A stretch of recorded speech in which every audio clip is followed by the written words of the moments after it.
நடிகர் ரவிமோகன் அவர்கள் ரியல் லைஃப்பில் ஹீரோவா அல்லது வில்லனா அப்படின்ற ஒரு மிகப்பெரிய ஒரு கேள்வி எழும்புது. காரணம் என்ன, இன்னைக்கு அவரை பற்றி ஒரு முக்கியமான செய்தி நம்மளுக்கு கிடச்சிது. ஆல்ரெடி ரவிமோகன், கெனிஷா துபாயில் நடந்த ஒரு சம்பவத்தை நம்ம எக்ஸ்க்ளூசிவாக ஷேர் பண்ணியிருந்தோம். நம்மளுக்கு கிடைச்ச தகவலின் அடிப்படையில் நம்ம ஷேர் பண்ணியிருந்தோம். இன்னைக்கு ஒரு சம்பவம் நடக்குது.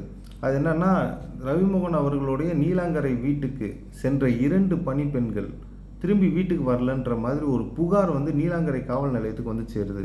இதை தொடர்ச்சியாக நீலாங்கரையிலேருந்து போலீஸ் ஆஃபீஸர்ஸ்லாம் போய் ரவிமோகன் அவர்கள் வீடை சோதனை பண்ணதுக்கப்புறம் தெரிய வந்தது, 2 பணிப்பெண்களும் அண்ட் ஒரு பையனும், அவங்களோட இருக்கக்கூடிய ஒரு பையனையும் அரெஸ்ட் பண்ணி வச்சுருக்காப்புல, ஒரு சிறை பிடித்து வச்சுருக்காரு அவருடைய ரூமில். இதை பார்த்தோன்னே போலீஸார்களுக்கு மிகப்பெரிய ஒரு அதிர்ச்சி.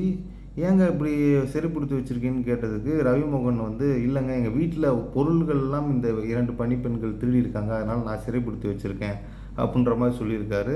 அண்ட் இது தொடர்ச்சியாக காவலர்கள் அவங்கள மீட்டு, அது மட்டும் இல்லாமல் ரவிமோகன் அவர்களுக்கு அட்வைஸும் கொடுத்துருக்காங்க. இந்த மாதிரிலாம் சரியில்லாமல் நீங்கள் பிடிக்கக்கூடாது அப்படின்ற மாதிரி ஒரு அட்வைஸும் கொடுத்துட்டு வந்திருக்காங்க. பட் இது தொடர்ச்சியாக காவலர்கள் ஒரு தெளிவான விளக்கம் இன்னும் அறிவிக்கவில்லை. அண்ட் இது சம்பந்தமான கம்ப்ளைண்ட்ஸும் பெரிய லெவலில் ரிஜிஸ்டர் ஆகலைன்னு நம்மளுக்கு கிடைத்த தகவல்.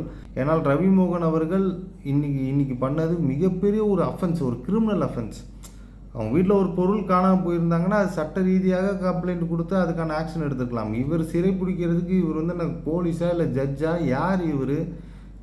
ஒரு தனி மனிதனை ஒரு சிறைப்பிடித்து வைப்பது ஒரு மிகப்பெரிய ஒரு அஃபென்ஸ். அது இவர் பண்ணியிருக்காரு அப்படின்ற ஒரு தகவல் நம்மளுக்கு கிடைக்கிறப்ப மிகப்பெரிய ஒரு அதிர்ச்சியாக இருந்தது.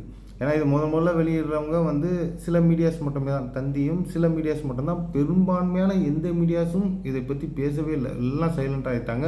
இதுக்கு பின்னணியில் உள்ள அரசியல் என்னன்னு தெரியல, இதில் ஏதாவது ஒரு இன்ஃப்ளூயன்ஸ் இருக்கான்னு தெரியல. பட் இந்த கதைகள்லாம் கேட்குறப்ப நாளுக்கு நாள் ரவிமோகன் அவர்களுடைய மரியாதை அவர் குறைச்சிக்கிட்டே வராரா, இல்லை அவருக்கு என்ன ஏதாவது பிரச்சனையா, ஏதாவது இஸ் அண்டர் டிப்ரெஷனானு எனக்கு தெரியல. தயவு கூறி அவருடைய குடும்பத்தினர் யாராக இருந்தாலும் தயவுசெய்து ப்ளீஸ் டேக் கேர்.